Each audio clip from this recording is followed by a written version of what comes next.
Симјанова вели дека генерално голем дел од општеството се уште има стигма и несигурност кон групите од социјален ризик, затоа и не им се дава голем простор да ги покажат своите способности кои ги поседуваат. Од 1 јуни 2019 година почна да спроведува проектот Креативна акција за општествени промени, граѓански ангажман на луѓето во социјален ризик.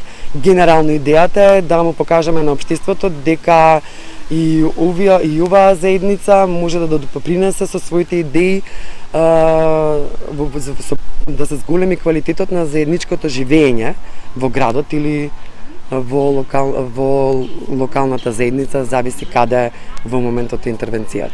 Повеќе години наназад работам со заедниците со кои работи ХОПС, тоа се корисници, луѓе кои користат други или користеле и нивните семејства и сексуални работници. Она што во работата со нив на тие креативни работилници што можев да го забележам и го забележуваме и други колеги години наназад е дека тие имаат огромен потенцијал, како и останатиот дел од општеството, имаат огромен потенцијал, но немаат баш простор да го покажат тој потенцијал и да се доразвиваат.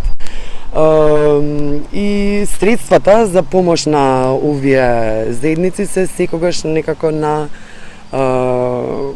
последно ниво. Така, работејќи, сваќаме дека, бидејќи намалувањето на штетите има повеќе процеси, нели? Еден од основните процеси е процесот на реинтеграција и ресоциализација.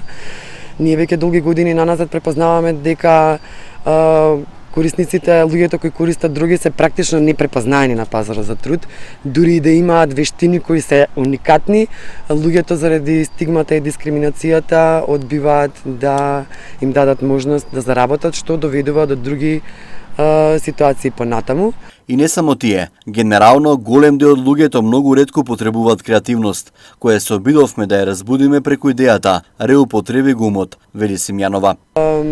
Реупотреби го умот имаше досега еден сегмент од реупотреби го умот доживеа и учество на изложба која беше организирана од Европскиот универзитет. Тоа беше 9-та меѓународна научна конференција која оваа година беше посветена на инклузивноста, односно на инклузивното општество. Ние таму се представивме со дел од предмети изработени на различни настани, на различни можности каде што ја представуваме нашата организација, изработени од луѓе случајни минувачи и од луѓето кои партиципираат во оваа акција.